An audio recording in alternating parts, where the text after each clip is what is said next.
नमस्कार, मैं सुहाना आपके साथ और आप देख रहे हैं द न्यूज पोस्ट। वक्त तो चले खबरों में तेजी से अपडेट करने का, लेकिन इससे पहले अगर नहीं किया है आपने द न्यूज पोस्ट को सब्सक्राइब तो सबसे पहले चैनल को सब्सक्राइब करें, बेल आइकन पर क्लिक करना ना भूलें क्योंकि इससे मिलती रहेगी आपको तमाम अपडेट। तो चलिए बिना वक्त जाया किए शुरू करते हैं आज की बुलेटिन। पश्चिमी सिंहभूम जिले के जगन्नाथपुर थाना अंतर्गत गितिलीपी गांव में पुआल से बने कुबा पुंज में लगी आग की चपेट में आकर 4 बच्चों की मौत हो गई। पुलिस मौके पर पहुंची है। चारों बच्चों के बुरी तरह से जले शवों को निकालकर पोस्टमार्टम के लिए भेज दिया गया है। उस पूरे मामले की जांच के लिए एसआईटी का गठन कर लिया गया है, जिससे आग लगने की वजह का पता लगाया जा सके। बताया जा रहा है कि गाँव की एक महिला बिरंग गगराई पानी लेने आई थी और इसी दौरान उन्होंने देखा कि पुआल घर में आग लग गई है और उसमें बच्चे जल रहे हैं। यह देखकर बच्चों को निकालने की कोशिश की गई, लेकिन तब तक चारों बच्चों की जलकर मौत हो चुकी थी। चतरा जिले के टंडवा के तेलियाडीह निवासी 18 वर्षीय सोनू कुमार की हजारीबाग में हत्या कर दी गई। पुलिस ने तालाब से सोनू का शव बरामद कर लिया है। सोनू कुमार हीरावन साहू का इकलौता बेटा था जो पिछले 4 दिनों से लापता था। इस घटना के विरोध में हत्यारों की शीघ्र गिरफ्तारी की मांग को लेकर सोमवार को शव के साथ टंडवा सिमरिया रोड को तेलियाडीह में 3 घंटे तक रोड जाम रखा गया। घटना को लेकर मिली जानकारी के अनुसार मृतक युवक 12वीं का इंटर साइंस कॉलेज हजारीबाग का छात्र था, जो इंटरमीडिएट की परीक्षा लिखकर होली मनाने अपने मिश्रौल तेलियाडीह स्थित घर पर आया हुआ था। परिजनों के अनुसार वह होली के पूर्व हजारीबाग में छुट्टे सर्टिफिकेट को लाने की बात अपनी मां को कहकर घर से निकला, जिसके बाद से वह लापता हो गया। इस बीच परिवार वालों ने टंडवा थाना में गुमशुदगी का मामला दर्ज करवाकर खोजबीन की गुहार लगाई। बताया गया है कि घटना के चौथे दिन रविवार की देर रात हजारीबाग की कोरा पुलिस ने उसके शव को बरामद किया। बताया गया कि उसके शरीर में तेजाब डाला हुआ था। वहीं मृतक युवक सोनू के पिता ने अपने गोतिया पर जमीनी रंजिश में बेटे की हत्या करने की आशंका जताई है। मामूली विवाद में जेएमएम के एक नेता ने अधेड़ को गोली मार दी। घटना के बाद से अधेड़ की हालत गंभीर बनी हुई है। उन्हें बेहतर इलाज के लिए मेदिनीनगर के मेडिकल कॉलेज अस्पताल में भर्ती कराया गया है, जहां उनका इलाज चल रहा है। आपको बता दें कि यह पूरी घटना पलामू जिले के पाटन थाना के निमिया गाँव की है। कुछ लोग अहाते में बैठे हुए थे और इसी दौरान कुछ बात को लेकर विवाद हो गया। विवाद इतना बढ़ गया कि वहां मौजूद कुछ लोगों ने एक किसान 50 वर्षीय गिरिंद्र सिंह को गोली मार दी और गोली उनके पीठ में लगी। इस घटना की जानकारी स्थानीय लोगों ने पुलिस को दी। जब पुलिस पहुंची तो मौके पर मौजूद लोगों ने पुलिस को बताया कि गिरिंद्र सिंह को रणजीत सिंह और विजय सिंह ने गोली मारी है। दोनों निमिया गांव के निवासी है। साथ ही यह भी बताया गया कि रणजीत सिंह जेएमएम के नेता है। फिलहाल वह पाटन के जेएमएम के प्रखंड अध्यक्ष है। जानकारी मिलते ही पुलिस पाटन के जेएमएम नेता रणजीत सिंह के घर पहुंची। इस दौरान पुलिस को हिरासत में लेने के लिए काफी मशक्कत करनी पड़ी। पहले तो रणजीत सिंह ने राजनीतिक घौंस भी जमाया, मगर पुलिस की सख्ती के आगे उसकी एक भी नहीं चली। बाद में पुलिस रणजीत सिंह और विजय सिंह दोनों को रात करीब 2 बजे थाना लेकर आई। फिलहाल दोनों को अभी थाने में ही रखा गया है और पूछताछ की जा रही है। होटवार जेल में बंद आकाश साहू ने अपने भाई अमन साहू के क्रियाकर्म में शामिल होने के लिए मांगी गई प्रोविजनल बेल याचिका खारिज कर दी है। बुधवार को रांची एनआईए की विशेष अदालत ने एनआईए और आकाश साहू की दलीलें सुनने के बाद अपना फैसला सुरक्षित रख लिया था, जिस पर कोर्ट ने आज सुनवाई करते हुए अपना फैसला सुनाया। आपको बता दें कि एनकाउंटर में मारे गए गैंगस्टर अमन साहू के भाई आकाश साहू ने राज्य सिविल कोर्ट की प्रोविजनल बेल मांगी थी। उसने एनआईए की विशेष अदालत में याचिका दायर कर 13 दिनों की प्रोविजनल बेल मांगी थी। बता दें कि आकाश साहू फिलहाल होटवार जेल में बंद है। तत्कालीन रघुवर सरकार के 5 मंत्री अमर कुमार बाबरी, रणधीर सिंह, डॉक्टर नीरा यादव, लुईस मरांडी और नीलकंठ सिंह मुंडा को झारखंड हाईकोर्ट से बड़ी राहत मिली है। दरअसल अब इन 5 नेताओं को आय से अधिक संपत्ति मामले में कोई जांच नहीं होगी। झारखंड हाईकोर्ट ने दायर जनहित याचिका आज यानी सोमवार को खारिज कर दी है।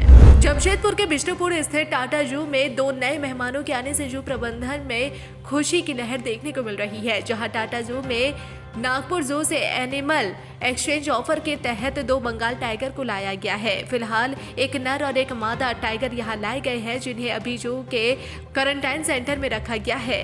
टाटा जू के डायरेक्टर ने कहा कि इससे पहले भी एक लेपर्ड लाया गया था, अब एक नर और एक मादा बंगाल टाइगर लाया गया है। जी हाँ, उन्होंने कहा कि उनके पास पूर्व से 2 मादा टाइगर है। उन्होंने कहा कि उनका मकसद है कि ब्रीड करवाकर इन टाइगर की संख्या में इजाफा करवाया जाए। झारखंड की उपराजधानी दुमका में कुछ महीनों से अपराधी भी बेलगाम हो गए हैं। आए दिन छोटी बड़ी घटनाओं को अंजाम देकर पुलिस को चुनौती दे रहा है। इसके बावजूद जिम्मेदार लोग लापरवाह बने हुए हैं। इसका खुलासा एसपी द्वारा 3 थाना के औचक निरीक्षण में हुआ। एसपी ने 6 सहायक अवर निरीक्षक को निलंबित कर दिया। एक तरफ पुलिस कप्तान होली जैसे पर्व के मौके पर सुरक्षा की पुख्ता व्यवस्था का दावा करते हैं, वहीं दूसरी तरफ विधि व्यवस्था संधारण के लिए संयुक्त आदेश ज्ञापक द्वारा पुलिस पदाधिकारियों की नियुक्ति करने के बावजूद बिना किसी अवकाश के उनके कर्तव्य स्थल से फरार पाए गए। दरअसल 15-16 मार्च की मध्यरात्रि एसपी पीताम्बर सिंह खिरवार ने जामा, जरमुंडी और रामगढ़ थाना का औचक निरीक्षण किया। निरीक्षण के दौरान कर्तव्य स्थल पर अनुपस्थित पाए गए 6 सहायक अवर निरीक्षक को कर्तव्यहीनता, आदेश का उल्लंघन, घोर लापरवाही और मनमानेपन के आरोप में तत्काल प्रभाव से निलंबित कर दिया गया। जिन्हें निलंबित किया गया उसमें जामा थाना में पदस्थापित सहायक अवर निरीक्षक वीरेंद्र कुमार, सहायक अवर निरीक्षक कौशलेंद्र कुमार सिन्हा समेत कई अन्य अधिकारी भी शामिल थे। मनीषा सिंह को अखिल भारतीय क्षत्रिय महासभा महिला की कार्यकारी अध्यक्ष के रूप में चुना गया है। यह निर्णय संगठन के वरिष्ठ सदस्यों व पदाधिकारियों की सहमति से लिया गया है। बता दें कि रांची प्रेस क्लब में आज अखिल भारतीय क्षत्रिय महासभा की बैठक की गई, जिसमें वरिष्ठ संगठन के वरिष्ठ सदस्यों ने मनीषा सिंह को अखिल भारतीय क्षत्रिय महासभा महिला की कार्यकारी अध्यक्ष का पदभार सौंपा गया। सदस्यों द्वारा यह निर्णय मनीषा सिंह द्वारा नारी सशक्तिकरण और क्षत्रिय समाज की महिलाओं के उत्थान में दिए गए योगदान को देखते हुए लिया गया है। वहीं कार्यकारी अध्यक्ष का पदभार मिलने के बाद मनीषा सिंह ने कहा कि वह महिलाओं की शिक्षा, आर्थिक स्वतंत्रता और सामाजिक सशक्तिकरण के लिए कार्य करेंगी। उन्होंने कहा कि आज महिलाएं हर क्षेत्र में आगे बढ़ रही है, लेकिन अभी भी कई चुनौतियां बनी हुई है। हमारा प्रयास रहेगा कि क्षत्रिय समाज की महिलाएं आत्मनिर्भर बने और समाज में उनकी मजबूत पहचान स्थापित करें। रांची में सरना स्थल को लेकर विवाद थमने का नाम ही नहीं ले रहा है। मुख्यमंत्री से लेकर मंत्री और स्थानीय विधायकों के साथ कई राउंड की बैठक भी हुई, बावजूद इसके कोई रास्ता अब तक नहीं निकला। आखिरकार अब सिरम टोली सारण समिति के बैनर तले हजारों आदिवासी संगठन के लोग सड़कों पर उतर आए। इस दौरान शव यात्रा निकालकर सरकार का विरोध किया गया। पक्ष और विपक्ष दोनों के 81 विधायकों की शव यात्रा निकाली गई है, जमकर सरकार और विपक्ष के खिलाफ नारेबाजी की गई। बता दें कि सिरम टोली फ्लाईओवर निर्माण पूरा होने के बाद ही आदिवासी संगठन के लोगों ने इसका विरोध किया था। आदिवासी समाज के लोगों का कहना है कि फ्लाईओवर के रैंप को सरना स्थल के सामने बना दिया गया है। ऐसे में सरना स्थल का अस्तित्व खतरे में आ जाएगा। जब जुलूस से लेकर सरहुल या अन्य त्योहार में लोग यहाँ पहुंचेंगे तो वहाँ कहाँ से जाएंगे? क्या विकास के नाम पर अपनी संस्कृति व पहचान को पीछे छोड़ दे?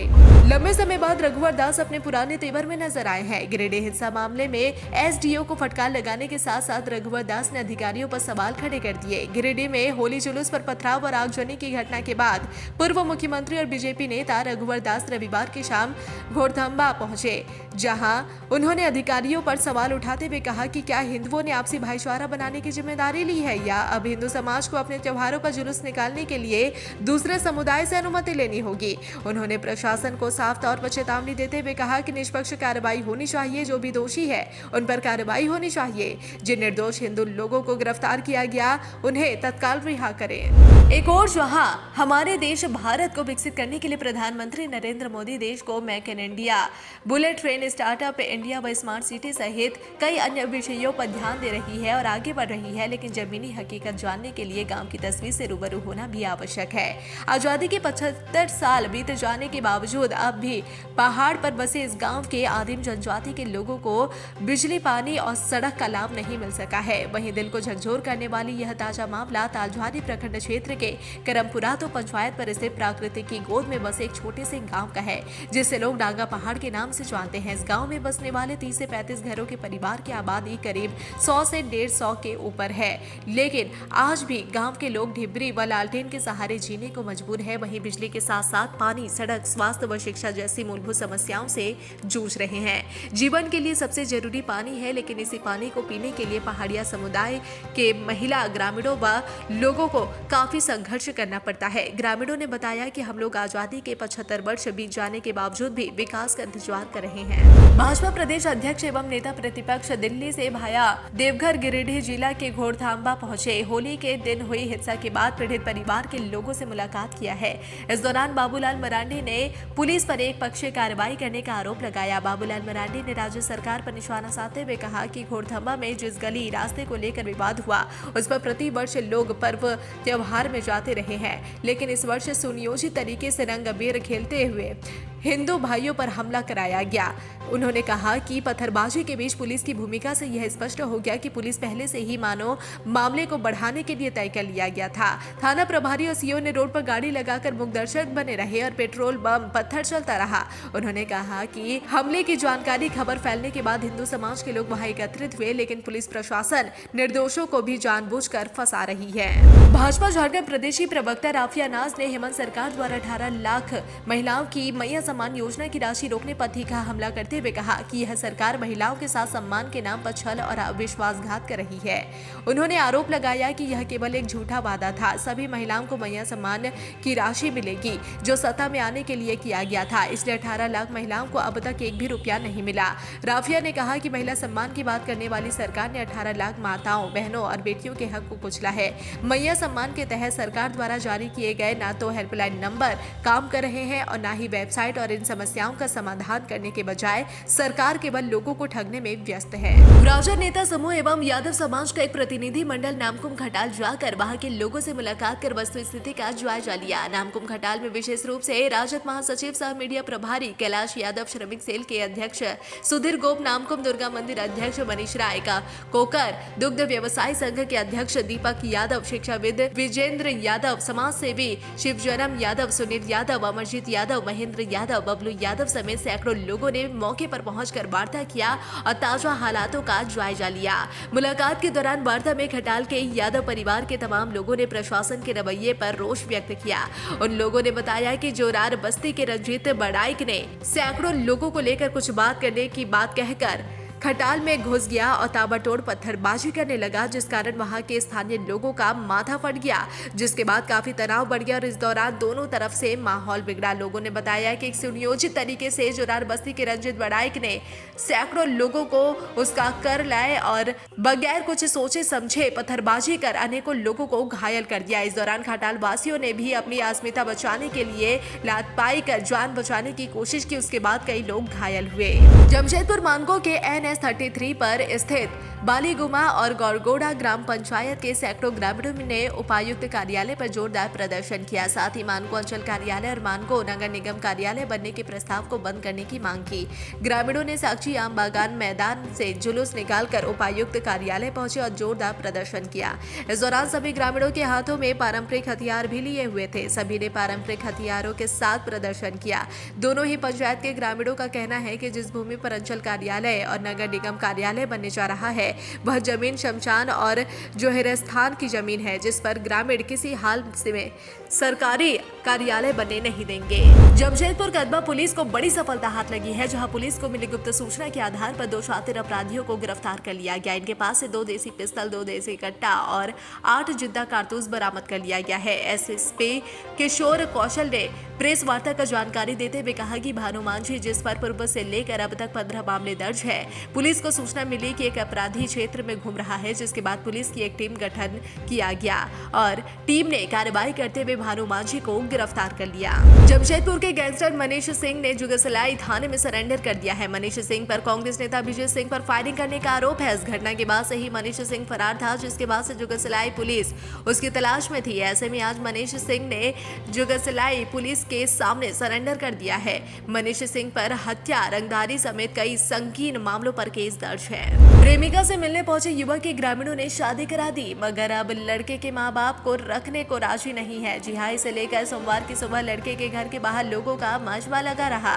बता दें कि यह पूरा मामला रामगढ़ जिले के गोला थाना क्षेत्र का है। यहाँ मनोडेह गांव में होली के दिन अपनी प्रेमिका से मिलने पहुंचे युवक को ग्रामीणों ने रंगे हाथों पकड़ लिया। इसके बाद गाँव वालों ने मिलकर स्थानीय मंदिर में प्रेमी युगल की शादी करा दी। भारत के मीडिया और मनोरंजन उद्योग में नवाचार और रचनात्मक को बढ़ावा देने के उद्देश्य से देश में पहली बार world audio visual and entertainment summit WAVES 2025 और क्रिएट इन इंडिया चैलेंज यानी CIC सेशन 1 का आयोजन किया जा रहा है। इस अभूतपूर्व आयोजन में सरकारी और गैर सरकारी विद्यालयों और आवासीय विद्यालयों के छात्र भी भाग ले सकते हैं। CIC सेशन 1 के तहत एनिमेशन, फिल्म निर्माण, गेमिंग, संगीत और दृश्य कला जैसे विभिन्न क्षेत्रों में 25 प्रतियोगिताएं आयोजित की जा रही है।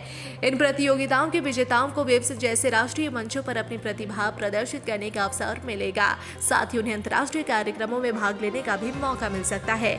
माननीय प्रधानमंत्री नरेंद्र मोदी ने भी इस पहल में देश के रचनाकारों के इस चुनौतियों में भाग लेने का आग्रह किया। मांडर स्थित हात्मा गांव में 20 वर्षीय युवती के घर पर शनिवार को हंगामा करने से रोकने पर आरोपियों की भीड़ रविवार को पुलिस से उलझ गई। धक्का मुक्की करते हुए मांडर थाना प्रभारी राहुल का हथियार भी छीनने का प्रयास किया गया। इस घटना में थानेदार गले पर चोट लगने से घायल हो गया। वारदात को अंजाम देने वाले 6 आरोपियों को पुलिस ने गिरफ्तार कर रविवार को जेल भेज दिया। इनमें कृष्णा मुंडा, निखिल मुंडा, पंकज मुंडा, रामदेव मुंडा, सुलो देवी और काजल मुंडा शामिल हैं। अन्य आरोपियों को पुलिस तलाश रही है। बताया गया कि युवती से शनिवार को बुढ़मू थाना क्षेत्र के नाउज गांव का युवक कृष्णा मुंडा छेड़छाड़ करते हुए उसे जबरन अपने साथ ले जाने का प्रयास कर रहा था।